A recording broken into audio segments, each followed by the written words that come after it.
Haleluya. Jipeleke mbele za Bwana, muambie Bwana kitu. Ni kwa sababu ya neno lake asubuhi ya leo anapokuja kutunenea kupitia mtumishi wake aliyemteua. Urema kayantana mazeka yanderebose rema shaka yana na makuri antolobose kayanta. My God Jehovah, rema kayanda na makuri antoloboseke rema kababose kayanda na makonta ribayanta. My Father, tutakase Bwana, tutakase. Tayarisha mioyo yetu Mungu wa ajabu, ili Baba neno lako linapokuja Bwana likapate sehemu Bwana ambaye Baba ni safi, sehemu ambaye inangoja kusikia neno lako asubuhi ya leo. Asante Bwana, ni kwa sababu wewe Bwana unatujua na unajua haja zetu Mungu wa ajabu. Kila moja asubuhi jinsi alikuja mahali hapa Bwana unatujua Jehova, hata na kwa majina Mungu wetu. Tunakushukuru, tunakuinua asubuhi ya leo tunapokuja mbele zako, tunapoleta mtumishi wako mbele zako Mungu wa ajabu. Tunaomba Bwana ukamtumie kwa njia kuu Jehova, na ili lolote lili atalinena Bwana likawe Bwana ni neno letu la siku ya leo Jehova.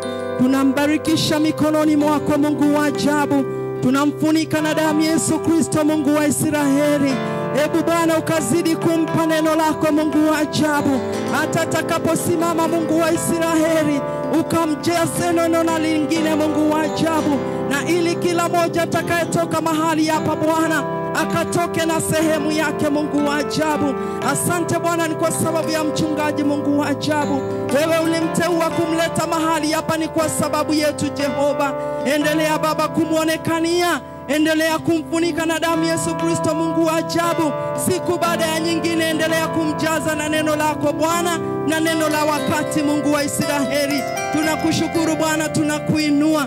Asante ni kwa sababu ya mchana wa leo Jehova. Tunajikabidhi mikononi mwako Bwana, tunaomba kutulia chini yako Bwana ili ukaweze kutulisha Mungu wetu. Pokea sifa na shukrani Mungu wa Israeli, maana Bwana kuanzia wakati huu na kuendelea tumejiweka chini yako Bwana, tukasikie kutoka kwako, na ni katika jina la Yesu Kristo tunaomba na hata kuamini. Amen. Tushangilie Bwana mchungaji anapokuja. Haleluya. Karibu sana mchungaji. Amen. Thank you Mama. To appreciate Mama kwa makofi mazuri. Amen. Tunaweza keti, we can have our seats. Kwa juma kadhaa tumekuwa tukiongea na nikifunza kuhusu kushinda, winning the battles of life. Kushinda vita za maisha, because life is war, life is a battle. Ni maisha ni vita. After defeating one battle unapatana na ingine, na baada ya kushindana na ingine unapatana na ingine. Some battles take time to win them. Bwana wetu asifiwe. Vita zingine zinachukua muda ili uweze kuzishinda. Zingine it's so easy, it comes a day and you overcome it na unaendelea. But some take time. Na kama vile nimekuwa nikisema, we were born for battles and we were also born to win battles. Bwana wetu asifiwe. Hatukuzaliwa tu tupigane vita, tulizaliwa Mungu akijua tuna uwezo wa kushindana na vita hivyo. We can overcome them in Jesus name. God has given us resources. Mungu ametupa rasilimali, ametupa uwezo. In us there is a potential to win every battle that comes in us. Kuna uwezo, kuna mamlaka. There's an authority that God has given us. Vita zinakuwa mingi sana sana ukiwa Mkristo, because the prince of this world, yule ambaye anatawala katika ulimwengu huu, hataki ushinde katika maisha yako.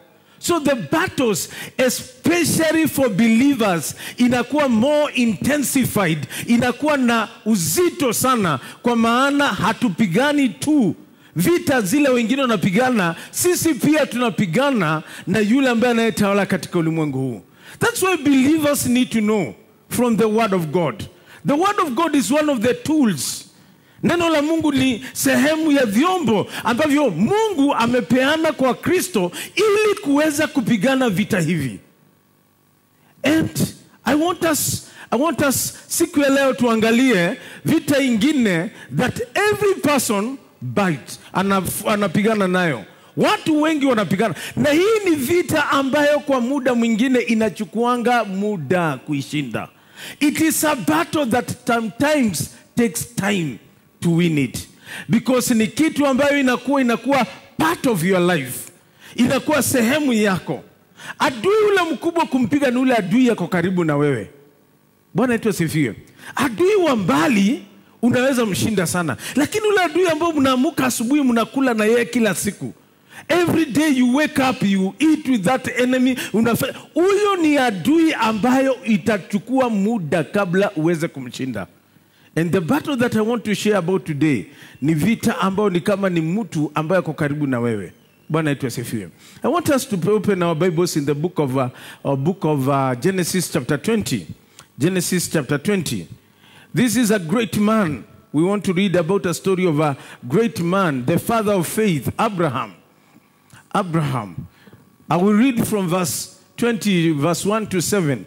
Biblia inasema namna gani? Let's read together. Now, Abraham moved on from there into the region of Negev and lived between Kadesh and Shul. Negev, wacha tu nikielezea kidogo tu.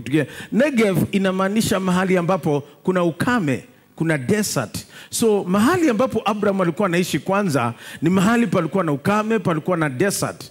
Now, one of the reasons that theologians think that he moved was because of the vile vitu zilitendeka katika nchi ya Sodom na Gomorrah. And for your information, Sodom and Gomorrah today was buried under what we call Dead Sea. Chini ya Dead Sea, that's where Sodom and Gomorrah of the old time ilikuwa hapo. There are so many things people speak about Sodom and Gomorrah. Lakini one of the things ni kuwa Mungu completely destroyed it and caused a natural disaster ambayo ilifanywa iwe overburied. Saa hizi where there is Dead Sea in Israel, that's where Sodom and Gomorrah is. Let's continue with the story. Negev, and lived between Kadesh and Shal. For a while, he stayed in Gerar. Let's go to verse 2. Mstari wa pili. Inasema, and there Abraham said to his wife Sarah, she is my sister. She is my sister. Then Abimelech, king of Gerar, sent for Sarah and took her. Mstari wa tatu. But God came to Abimelech in a dream one night and said to him, you are as good as dead because of the woman you have taken. She's a married woman. Verse 4. Now Abimelech had not gone near her. So he said, Lord, will you destroy an innocent nation? Mstari wa tano. Will you destroy an... Did he not say to me, she's my sister? And did she also say, he's my brother? I have done this with a clear conscience and clean hands. Mstari wa sita. Mstari wa sita. Nasema namna gani? Then Jesus said to him in the dream, yes, I know you did this with a clear conscience. Then God said to him in a dream, yes, I know you did this with a clear conscience. And so I have kept you from sinning against me. That is why I did not let you touch her. Mstari wa saba. Let's finish verse 7. Now return the man's wife, for he is a prophet, and he will pray for you, and you will live. But if you do not return her, you may be sure that you and all who belong to you will die. Amen. Lord, help us. Open our eyes that we may see that which you are ministering to us this morning, to the praise and glory of your name. In Jesus' name we pray and we believe. And the church said, amen, amen. So today I want to speak about one battle that imesumbua watu wengi sana. Now this is the battle conquering what we call habitual sin. Dhambi ya kujirudia rudia. Habitual sin. Habitual sin is a sin that kila saa, hata baada ya kukili, tunastukia, tunaiangukia tena. It a sin that the Bible says easily entangles us. Ni dhambi ambayo kwa urahisi inatushika. Is a sin that inakanga kwa maisha ya watu kwa muda mrefu. In fact, hata watu wengine wanaikaa nayo karibu the whole lifetime, if you are not able to defeat it. Bwana asifiwe. This is a sin that sometimes they come part of us, mpaka tunaziignore. Unaona ni kana kwamba utendi dhambi ama jambo kama hilo. These are things, ni vitu ambazo zinafanya watu wana struggle. It's a sin that people struggle with in life. You struggle. Unajaribu kuacha au uachi. Unajaribu kuifanya nini au iachi. It's something that struggles. But the good news is that we can overcome it in Jesus' name. There is no battle that God allows to come to our life without giving us the power and the resolute to defeat it. Hakuna, hata kama itakaa kwa muda, we shall overcome it in Jesus' name. Bwana asifiwe. We struggle with this sin. Inakuja in form of many things. Habitual sin inakuja kwa njia kama ya uongo. Unakuwa wewe, unadanganya. You are born again, but you are still lying. Hata ukijua umedanganya, unaomba Mungu, unamwambia nimesamehe, lakini the next time you find yourself again lying. Unashindwa what has happened. A sin of anger. Kila saa unajikuta uko na hasira. Hasira mpaka kiasi ya kwamba you do things mpaka ukijiuliza unashindwa ni kwa nini ulifanya hiyo.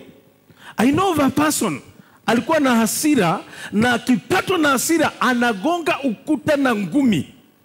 Anagonga mpaka mkono unaanza kuumia na kuvunjika.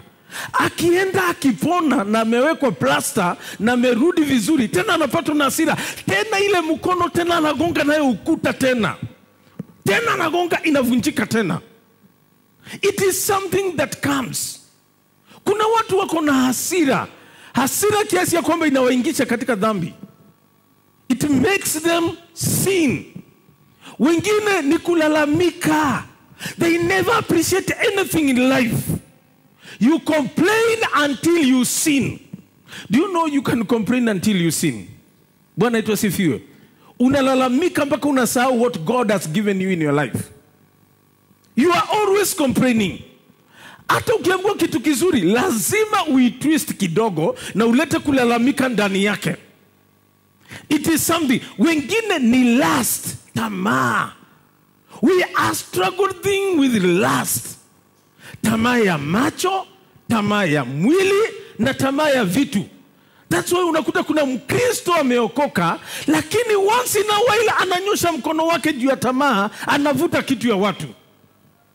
Ukitukikuja kanisani, unasikia kitu fulani kamepotea. Unashindwa, ni nani? Na tulikuja, watu walikuja kumwabudu Mungu. Watu walikuja kumwabudu Mungu. What happened? There is a habitual sin. Hizo ndio tunaziita dhambi za kujirudia. You deal with it. Unaenda unalia. Unaambia Bwana nisamehe, lakini the next day unapata ya kuwa you are repeating it again. Last, tamaa ya mwili kwa watu wengine. Uwezi ona skati inapita kama ni mzee. Skati kipita hapo ataikuwa namna gani? Hata kama umeokoka, wokovu unapotea. Unasahau umeokoka. Hata kama umeoa, unasahau umeoa. Why? Because it's an habitual sin. We become slaves to a particular thing mpaka inakuwa katika maisha yake. Lakini let me tell you today, we must overcome and defeat it in Jesus' name. Bwana wetu asifiwe. Abraham is a man that the Bible calls a friend of God. Amen. Abraham is a man that is called the father of nations. Mungu alimteua Abrahamu na kamfanye awe baba wa taifa. But Abraham had something that he was struggling with, ambao watu wengi wakujua sana. Abraham alikuwa na kauongo when under pressure. The sin of habitual inakupatikananga, inajitokezea wakati uko under pressure. Not when everything iko sawa. Under pressure. Umewekwa kwa kona. Hapo ndipo hako kadhambi kanajitokea. Umewekwa kwa kona. Abraham aliwekwa kwa kona, lakini kuna kitu alikuwa akiwekwa kwa kona. Abraham kuna kitu alikuwa anafanya. He was lying. Alikuwa anadanganyana. Bwana yetu asifiwe. Before chapter 20, let's go to chapter 12. Ndio ujue sio kitu ati alianza jana. Chapter 12, let's go to chapter 12. Genesis chapter 12. Genesis chapter 12 verse 10 inasema namna gani? Now there was famine in the land. And Abraham went down to Egypt to live there for a while because famine was severe. That is pressure. Kulikuwa na njaa ambayo ni kali sana. Ikabidi Abraham atoke mahali walikuwa naishi aende Egypt kutafuta chakula. Hataki kukufa. Amen. Bwana wetu asifiwe. But let's go to verse 11. Verse 11 inasema namna gani? Inasema as he was about to enter Egypt, kabla hajaingia Egypt, he said to his wife, Sarai, I know what a beautiful woman you are. Mimi najua wewe ni mwanamke mrembo. You are beautiful. Let's go to verse 13. Anasema namna gani? When the Egyptians see you, they will say, this is his wife. Then they will kill me, but will let you live. They will kill me, and they will let you live. The same reason that he gave here is the same reason he gave in chapter 20. Amen. 2 Corinthians chapter 1 verse 7, chapter 7 verse 1. Inasema namna gani? Let us cleanse ourselves of all filthiness of the flesh. Tujitakase na uovu wowote wa mwili kwa njia ingine deal with sin in your life. Whether it is habitual, whether imekuwa part of you, you must deal with it in Jesus' name.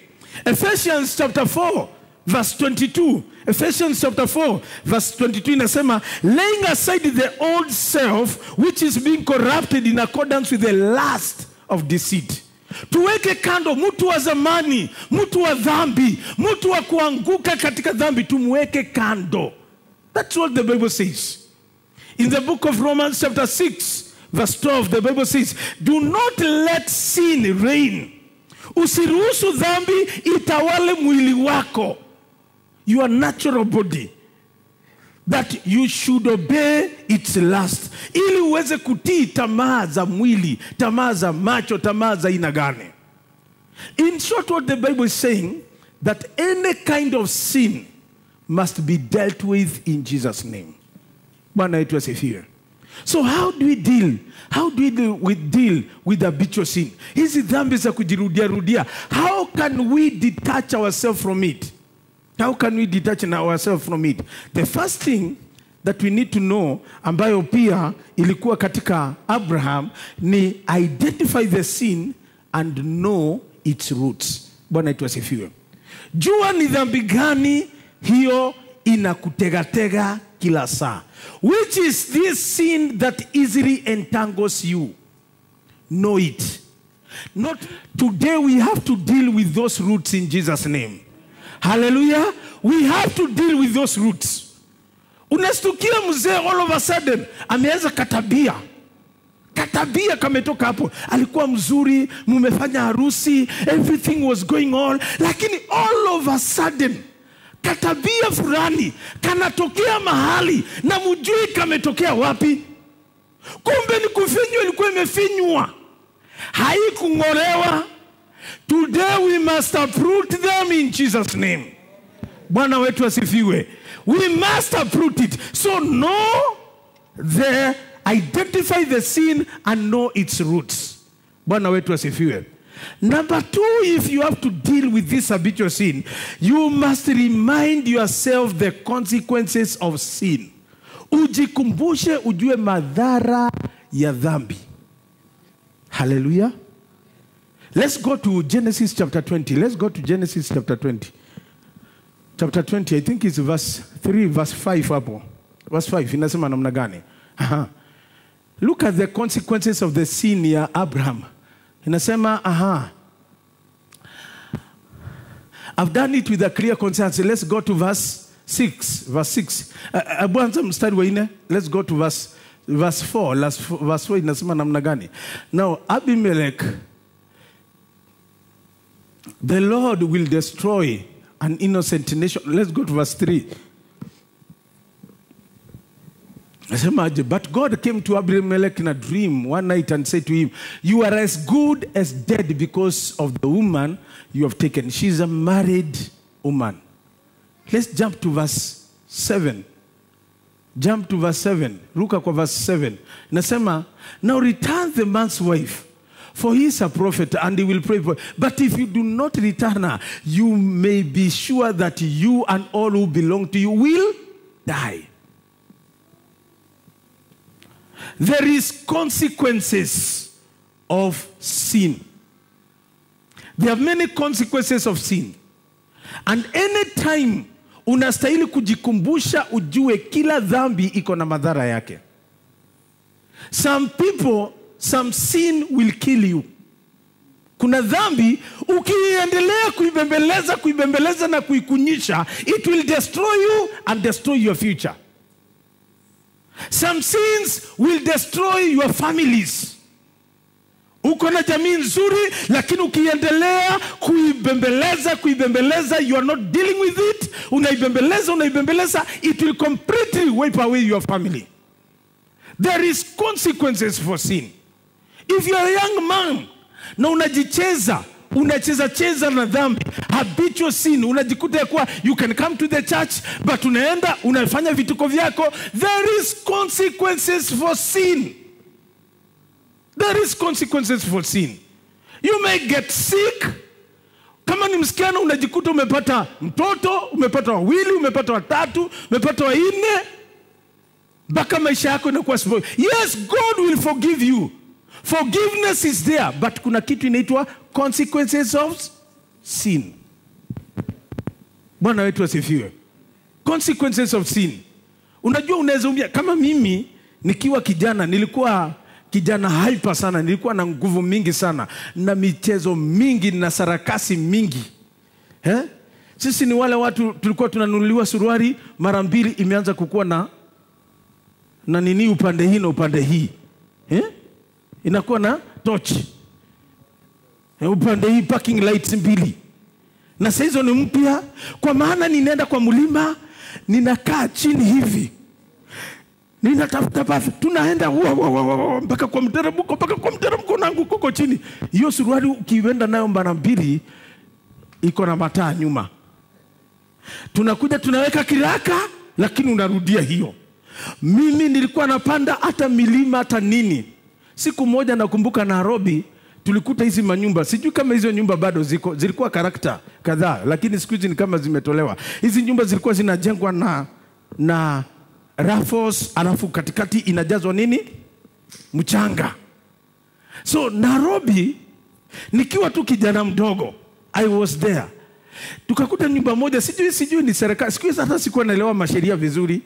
Hiyo nyumba ilikuwa imekatwa, ilikuwa imetengenezwa imekatwa, so imekaa namna hii, imengolewa mamisumari, imekaa hivi. Mimi na ile ujua, nilienda nikapanda mpaka juu, mali zimekatwa. Nikateresa kutoka huko juu. Musumari nikaikuta ikiwa hivi. Ikanirarua kuanzia hii ni mguu, kuanzia hapa mpaka hapa. Nikararua. Nikafungwa for 2 months, sikuanza shuleni. Mguu. Anyway, nilipona, lakini nikikuinulia sitainua. Nikiinua hii rongi utaona alama ya hiyo. That is what we call consequences. Kuna alama ya kunikumbusha kuna siku moja ulifanya ujinga, ukakatwa kuanzia hapa mpaka hapa. So hata kama ilipona, lakini kuna nini? Kuna alama. This is what we call consequences of sin. You may be forgiven, but the consequences can follow you maisha yako yote. Hata ifanye maisha yako iangamie. For you to deal with habitual sin, jikumbushe consequences of sin. The effect italete kwa jamii yako, the effect italete kwa maisha yako. Kama umeoa, the effect italete kwa watoto wako, the effect italete to your future. Remind yourself of the consequences of sin. When you remind yourself of those consequences of sin, you will deal with it. Hallelujah. The third thing, how do we deal with habitual sin? Have what we call an accountability partner. Kuwa na mtu ambaye anaweza kukusaidia usianguke kwa ile kitu ambayo kila saa inakutega kuanguka. Bwana wetu asifiwe. The first partner is God. Bwana wetu asifiwe. Be open with God, because God will see you. The first partner whom should be so close to you should be God. Kiasi ya kwamba when you make something unajiuliza, is God approving it or is God not approving it? We need to have also partners. Watu wa kutucheki, wa kutuangalia kama marafiki, kiasi ya kwamba huyo rafiki anaweza kukusaidia usianguke katika hiyo dhambi. Somebody you can be open to. Hata ukianguka unamwambia, kuna kitu ndugu yangu mimi ninang'ang'ana nayo na nahitaji msaada. Bwana wetu asifiwe. Jesus had accountability partners. Kwa wanafunzi 12 alikuwa na watatu angeongea moyo wake wa ndani nao. Anawaambia, tafadhali mimi saa hizi ombeni na mimi wapendwa. Bwana wetu asifiwe. Saa hizi vile niko na uzito, ombeni na mimi. Jesus had accountability partners. People he could share with. Kitu kimoja kimeangamiza watu na Wakristo wengi ni kwa sababu Wakristo tumekuwa so holy, hata mtu akikwambia kitu unaanza kumkemea, uwezi msaidia. We are not helping one another. Wengine tunatupa watu kwa shetani badala ya kuwarete kwa ufalme wa mbinguni. Bwana wetu asifiwe. We need to be having a fatherly heart. Ni mzazi mgani hata mtoto akikosa atamtupa nje? Huyo mzazi si ni kuonyesha vile mtoto ataepukana na shida kadhaa. A good parent is a parent that shows the child aepukane na njia mbaya. Are we together? So let's have accountability partners. Watu ambao tunaweza fungua mioyo yetu kwao. Hata ukimess, nobody has never messed. Tell that person akusaidie, na kama aweze kukusaidia, you can come to the pastor aweze kukusaidia. Bwana wetu asifiwe. I've helped quite a number of people. Quite a number of people. Wengine because of their consequences, nilimwambia mimi nitakusaidia urudiane na Mungu na ukae na Mungu, lakini because of what you did, the consequences itakufuata kwa maisha yako. Kuna wengine wameabort. Kila saa anajifanya na taki kujulikana, unaenda abortion mpaka siku ile utakuwa settled, utaolewa na mtu hauna mtoto. That is a consequences. God will forgive you. God is a God of second chance. God is a God who forgives. Lakini kuna consequences. Kuna vitu zingine utaandamana nazo maishani mwako mwote kukukumbusha kile ulifanya. Kama mimi nikifungua, sitaki kufungua. Nikifungua hivi tu nikiangalia hiyo alama, ninakumbuka ile kaujinga nilifanyanga. Tikurukaruka hivi kujionyesha. Siku hiyo ilikuwa, siku hiyo sijui ni nani alikuwa ngani, kina Rambo ama what. Kuruka, unaruka. Nilikaa tu hapa hivi 2 months. Mimi nilikuwa na vituko sana. Pastor Nyo alikuwa na vituko mingi sana. Ni Mungu tu alimsaidia. Kama Yesu aliokoa pastor huyu wenu, haki hakuna mtu hawezi okoa. Mimi nilikuwa na tu vituko twingi. Sio kudanganyana, sio kufanya nini, sio kuhepa shule. Mimi nilihepa shule mwaka moja. Na nilikuwa naishi na my grandmother. Ananituanga siendi shule. Siku moja akasema wacha nibadilishe style. Kumbe alijua pia ninapenda kukula.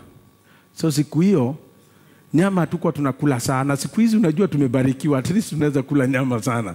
Siku hiyo nyama ilikuwa either mara moja ama hakuna kwa mwaka mzima. Kwa mwaka mzima hakuna, na ukiipata utaipata 25th December. Na unashukuru Mungu. Siku hiyo akaamua kununua nyama. That was so strange. Na akaipika. Na ninakaa hapo nikiangalia. Na vile ninapenda nyama. Na akaweka wali. Na kagawa yeye na sister yangu, tulikuwa na sister yangu. Na wakamaliza na wakaosha vyombo. Na mimi nimekaa hapo. Nilifika jioni nikasikia kizunguzungu hivi. Sijakula mchana, nimenyimwa chakula.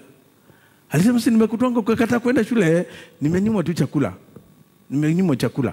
Nasikia kizungu. Na ile manjia yote alijua ninaweza enda kwa jirani, amefunga yote. Amesema huyu kijana kikuja hata maji asipewe. Kumefungwa hivi. So nikienda kucheza na rafiki yangu ndio nitegeka kitu.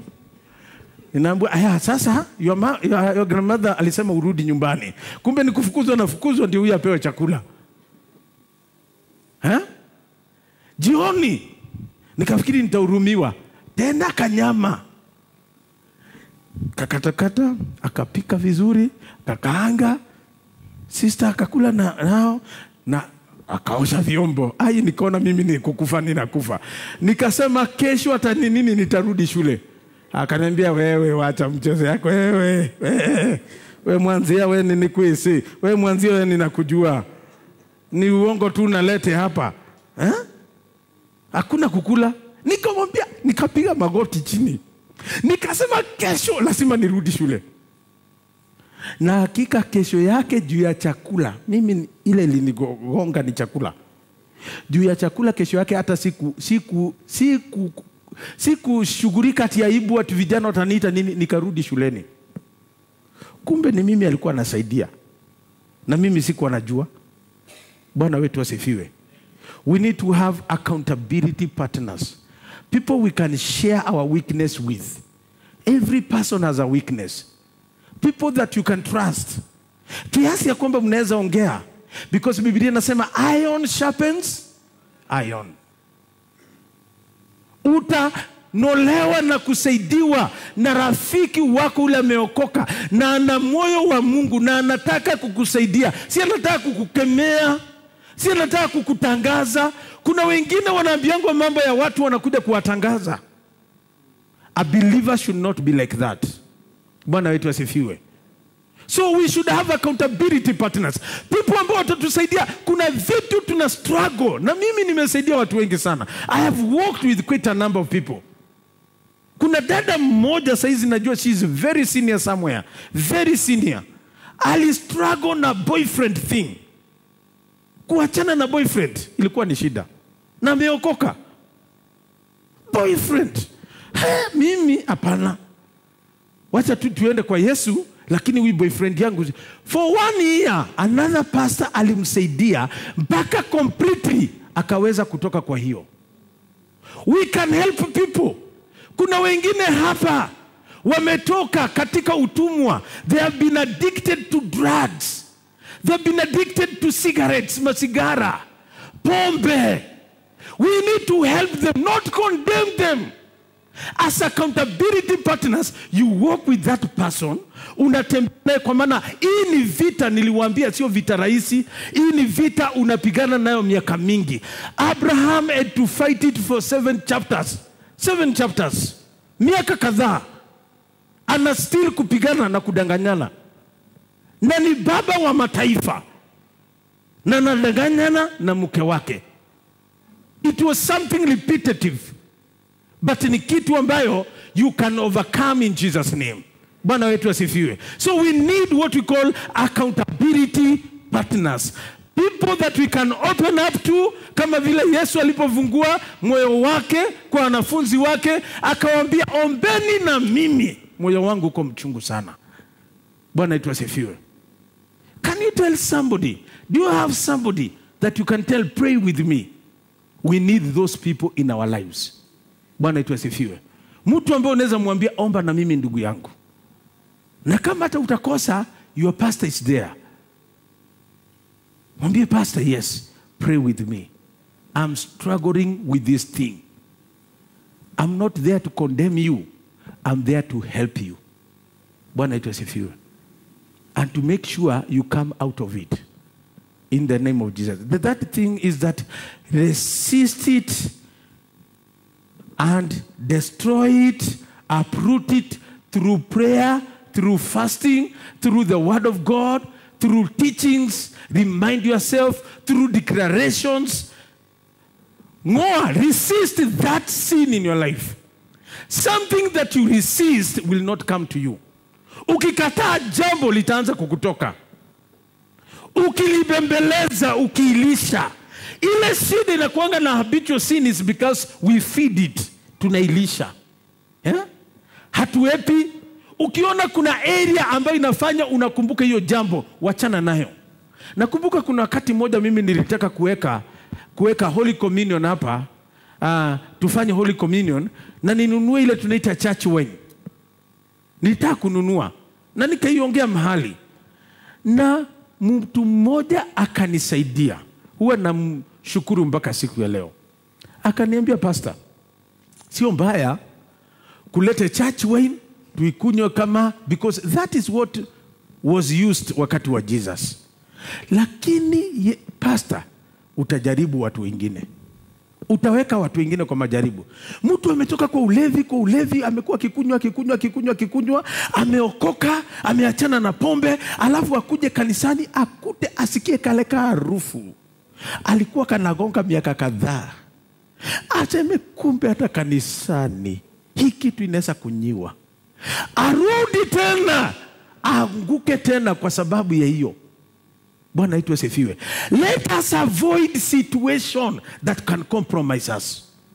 Vitu ambazo zinaweza resist through prayer, deal with it through prayer, and avoid places ambazo unajua zitakuweka kwa majaribu, uanguke kwa hiyo mtego. Avoid it. Hallelujah. Bwana wetu asifiwe. Avoid it. Kama kuna mahali unaona utakosana na mtu, hasira yako ipande, toroka. Kama Joseph alijua kuna dhambi zingine unatorokea. Sasa tunajifanya mimi nimeokoka sana, nimejawa na roho, mimi nitangangana mpaka unaanguka ndani na kumeza. Aliangalia hii ya huyu mke wa Potifa. Hii amenishika nguo na mimi ni mwanaume kabisa akinileta karibu mimi ni mwanaume hii ni kutoroka hii. Wacha bakangi na koti, mimi niendange. Ni hando ngingine. Ukiona una situation, una deal na anga, na kuna mahali asili yako inataka kupanda, hata ili utoroke. Uende mahali, ujiangushe kwa maji, hasira ipoe, urudi useme, ulikuwa unasema aje? Avoid situation that can put you into that sin that easily entangles you. Hiyo dhambi ambayo inaweza kukushika kwa haraka, avoid your situation. Bwana yetu asifiwe. Avoid those situations. Give yourself to situations that can build you up. Read the word of God. Meditate on the word of God. The Bible says in Psalms chapter 1, ule ambaye anameditate anakaa kama mzizi umepandwa. Jingoe mahali na ujipande mahali. Jingoe kwa hizo vitu na ujipande katika nyumba ya Bwana. Be committed to God. Be serious with God. Bwana yetu asifiwe. Anytime you become serious na unajipeana kwa Mungu, Mungu anakupa ushindi katika maisha yako. I want to finish with the Romans chapter 12 verse 1. Inasema namna gani? Offer yourself as a living sacrifice. Jitoe kama dhabihu iliyo hai, inayokubarika na inampendeza Bwana. Find yourself. Jipange, ujiunganishe na watu ambao watakuvutia zaidi kwa Mungu na kuondoa hiyo dhambi ambayo inaweza kukuangusha. Because if you don't deal with it, it will deal with your destiny. It will deal with your life. It will deal with your family. Some families have broken because of this habitual sin. Some people's life imevunjika because of this habitual. This is a battle we must win in Jesus' name. It may take long, but we must win it in Jesus' name. Hallelujah. It may take long, but we must win it. Offer yourself as a living sacrifice to God. Give yourself to ministry. Give yourself to work of God. Kuna vitu vingine, dhambi zingine ni kwa sababu you are idle. Some sins is because some people are idle. When you are committed to work, you are committed to kazi ya Mungu, you are committed somewhere, you have no time to think of other things. You have time to think about your God. Bwana wetu asifiwe. Hallelujah. And we shall defeat it in Jesus' name. Let's stand and pray. Tusimame tuombe. Tusimame tuombe. Tusimame tuombe. Biblia inasema let us lay aside. Tuweke kando. It is your responsibility. God said to Cain in Genesis chapter 4, sin is at your door front. You must deal with it. Kuna vitu vingine hakuna mtu mwingine atakuja kudeal nayo, ni wewe utadeal nayo. Issues kama dhambi in your life, you must deal with it. You yourself. Wewe mwenyewe, deal with it. Identify it.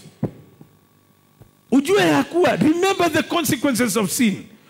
Remind yourself of the consequences of sin. Jikumbushe madhara. Ingine hata iko na aibu. Some sins have shame. Unaweza aibishwa because ya dhambi zingine. Bwana wetu asifiwe. Some sins bring shame. Remind yourself. Run away from it if you can. Deal with the roots. Deal with the roots. Deal with the roots. Don't pressure it. Usifinyirie, deal with the roots. Ukisikia kwenyu kulikuwa kunaolewa watu ngapi, that is a sign inakwambia kuna kitu kinaweza tendeka mahali. Disconnect yourself with those things. Cut your ties. Biblia inasema wewe ulipozaliwa Israeli, kitabu cha Ezekieli, haukukatwa the umbilical cord. Ile cord ambayo inashikanishanga mama na mtoto haikukatwa. Sometimes for deliverance and for things to happen, lazima ujikate that cord. Hiyo inakuunganisha na watu fulani in your families, that they have some certain habits of sin. You must cut it in Jesus' name. Amen. Kama vile mama anakatanga umbilical cord, mtoto anakatwa umbilical cord. Umbilical cord ndio ina connect mtoto na mama, si ndio? Wakati huo ndio mtoto analishwa kupitia kwa hiyo. So kila mama anakula, ndio mtoto anafanya nini? Anakula. Bwana wetu asifiwe. Tuko pamoja jameni? Lakini mtoto akishazaliwa hahitaji kutegemea mtoto mama. That's why anakatwa nini?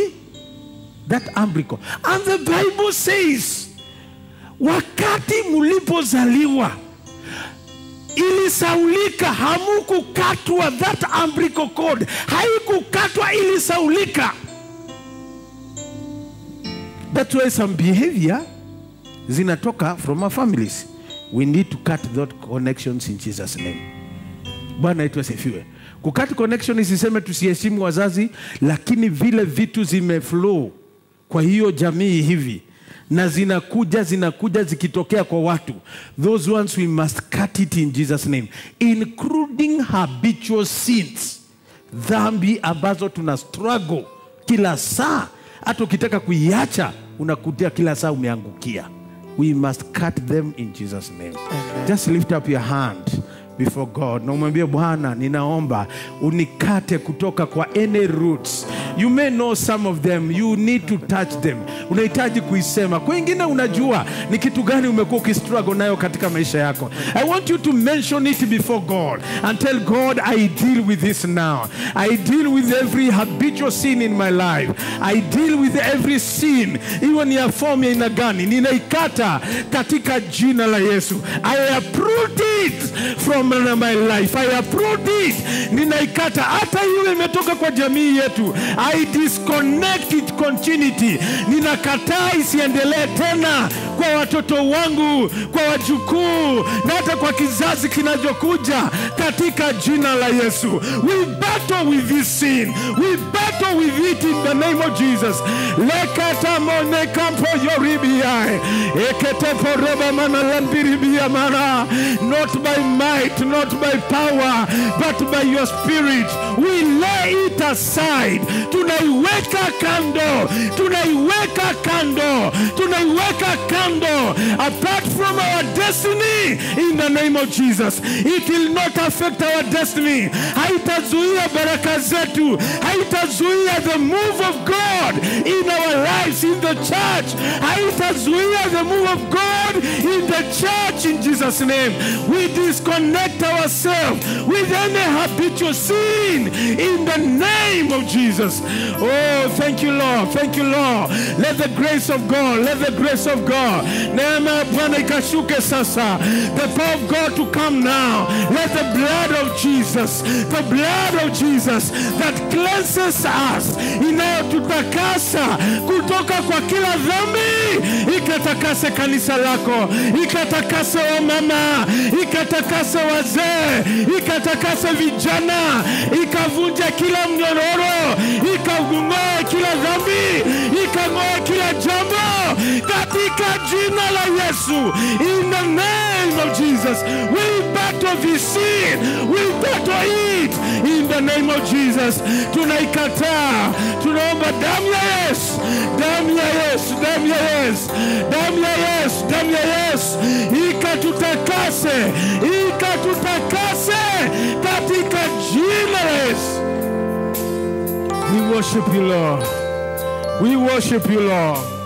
We worship. Mwambie tu Bwana ni asante. Just tell God thank you. Lord, we thank you. We bless you. Thank you for what you're doing in our midst.